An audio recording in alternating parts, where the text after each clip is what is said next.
Hey, what's going on, guys? Welcome back to another episode of City Skylines 2. We have tons of traffic jams going on here.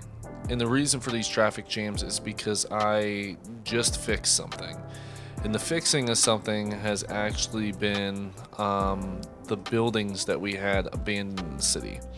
I got rid of the abandoned buildings that were in this area here, and there was some homes and stuff that were becoming abandoned as well. There's 5 main things that you're going to want to look out for if you have abandoned homes, and it affects the property value, it affects the rents, it affects how much income that people have left over, and those things all compound. There's a few tabs that we're going to want to take a look at in this episode, and it's going to be the things that are going to help you situate the city. It's going to narrow down what you need to do. The first thing that we're going to look at is the land value tab. Your land value is going to be something that mitigates how much land is worth to people for paying rent and stuff like that. If your land value is super high, like $500-$600, that's going to cause your rents to be super high.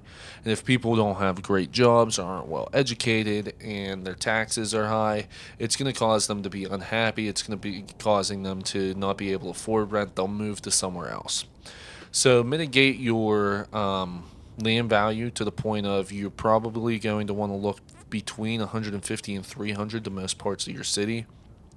If you're over 300, you got some high value. So we got high value in here. You'll see that there's like 300 sections. This is a 400 section here, mostly because you got like the stadium, you got the schools, and all the different stuff that's over here. This is valued a lot. But it's mitigated pretty much mostly throughout the city from 150 to about 300, and that's where you want a lot of your land value to sit. The next thing that we're going to want to look at is your suitability. So your residential suitability will tell you all the roads that are suitable, and it will show you that you shouldn't be placing anything in this area. This area is pretty much no-go. There's a lot of industrial buildings in those areas, so I can understand that.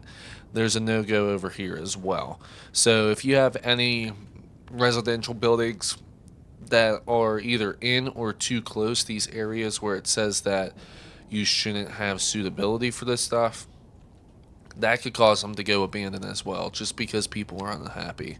You'll see that office buildings, you can set them in the industrial areas. They really don't care that much.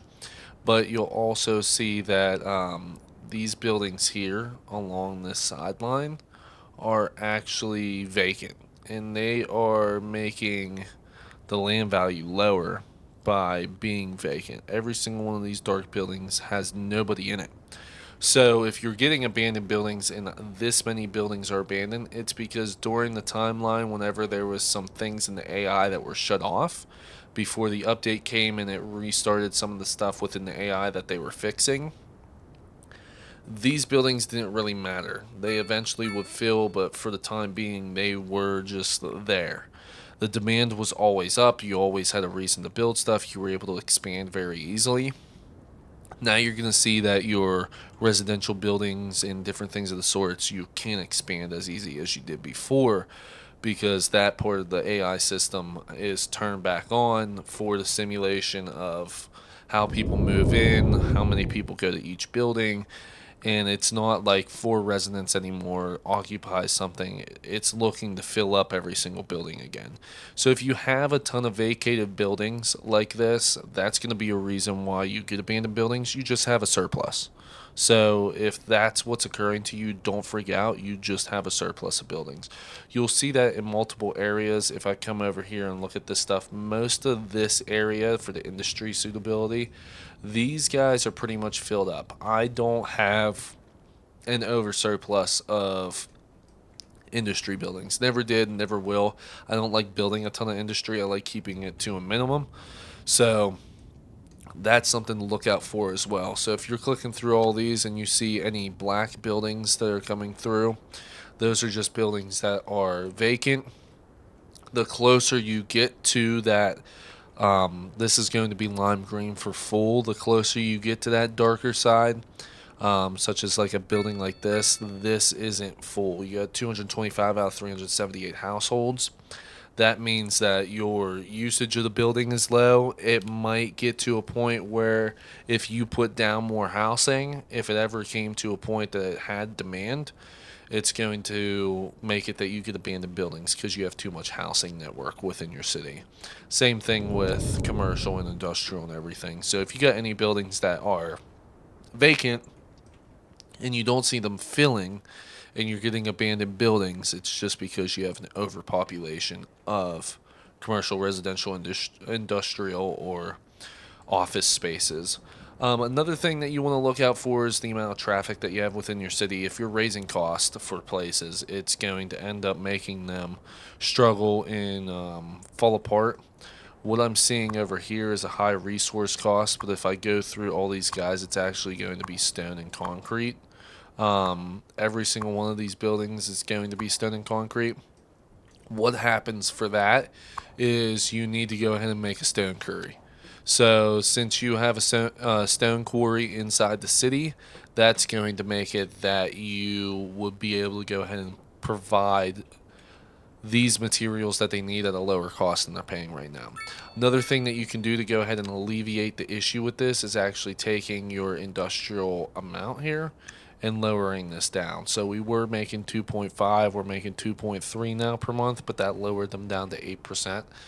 Eventually, while you're building and stuff, 8% is probably going to be the place that you sit at. That's probably going to make the high resource costs actually disappear. Consider reducing taxes, improving traffic routes, or increasing local resource production. So that's, like I said, if you put a quarry down somewhere, that would decrease the price that they pay because it's locally resourced. If you improve traffic routes, people are going to be able to get shipping and stuff done easier, which we really don't have any traffic issues except for this right here. But like I've said multiple times, it probably would fix out if I did take a ramp off of here and connected it here to get these guys to drop into the city. So if we actually added an entrance or an easier way for these guys to get from here over to here, except for crowding up this, that would be something that they probably would take this straight route, come out here, go over here, drive down the highway, exit out here, and it would make it simple for them. So let's actually showcase that and see how this works. We'll actually upgrade this to a 4-lane. We're not going to be elevated though. We're just going to want to go ahead and turn that on. So that way we have it. And then we'll take this bad boy here. And we're not going to do that. We're actually going to do the complex curve. And we don't want it to snap for right now for the fact of I want this to raise up, and then we will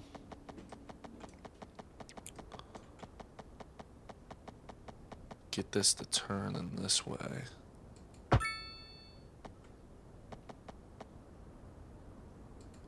Just like that.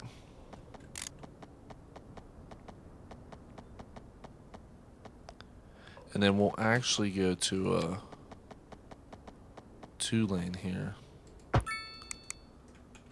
So that way they can mitigate off the traffic there. So we got this entrance coming on, we got this exit coming out, and then these guys might start mitigating from this way over through here once the pathfinding figures that out. So let's take a look and see what eventually starts occurring. We're also going to look at the lane connector tool here and just make sure that everything's good to go. Both of these guys can go that way if they wanted to. And that might start causing some people to use this exit here. Yes, there is some people using this, so we'll see how that works out. And we'll see if that starts mitigating as much issues that we have with our resources. So high resource cost eventually would send them out of business. Like they're losing $254,000 a month. And that's what their costs are, because they're not producing anything, because they have no stone whatsoever. These guys are making money. They have stone, but eventually they'll run out of it, and it's become costly. So we'll see what is going on with that, and it might even be something like you come into here, you go to industry, you go down to The stone, so that's making 0. Might go down to like 7% on those guys. Minerals might go down to 6% on those guys. Concrete down to 6%. Just allow them to get their stuff all situated and back together, lowering their taxes while raising taxes on other businesses that might be doing well, or just leaving them consistent. So hopefully this mitigates as much traffic as we were having before. So looks like people are trying to get over in the right lane to get back in the left for no reason. And we might actually be able to just do this here. So let's take this and we'll just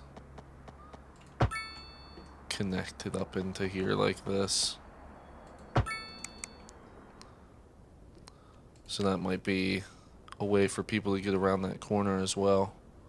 Oh, people just want to use that now. That's awesome.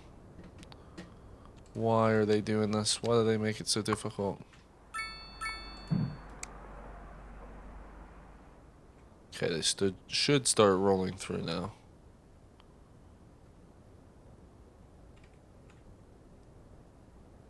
Come on, people. And then we got 2 other things that we need to look at as well. Like I said, the service or infrastructure, you're having issues with it. Low land value, we already went over that. Rents or upkeep are too high, so that would be your taxes and stuff like that. If your land value is too high, your rent's too high, so you got to mitigate and watch that. We have this guy over here. What are we looking at for this guy? Let me see. Were they... So like this guy here, he has 0 residents. It's abandoned. Yeah, so these are probably, you got 1, 2, 3, 4, 5, 6, 7, 8, 9, 10. And that's just over in this neighborhood. So right now with no need for this, but there is people moving into the city. Those might fill up if we continue having people that move in.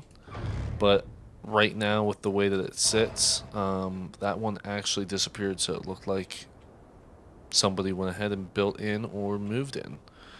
And I think that's pretty much all. So we zone too much, we have a surplus, we have rents or upkeep that are too high, we have services or infrastructure such as road utilities, health cares and stuff, parks that aren't adequate. We want to make sure that that's good. We want to get rid of low land value or poor area attractiveness. This would be abandoned buildings themselves. You need to get rid of them. Like I said, if they're falling down, just get rid of them. Put parks in, but make sure to mitigate that way your land value is not too high. And like I said, you might just have too many buildings in the first place, so it might be something that you need to just let go and let bygones be bygones sort of thing, and just say, hey, we'll get them on the next one. So hopefully this helps you guys out. Pretty much gotten rid of most of the abandoned buildings in my city.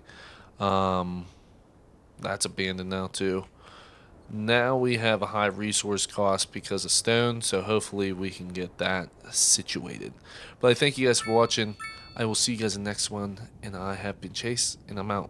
Peace.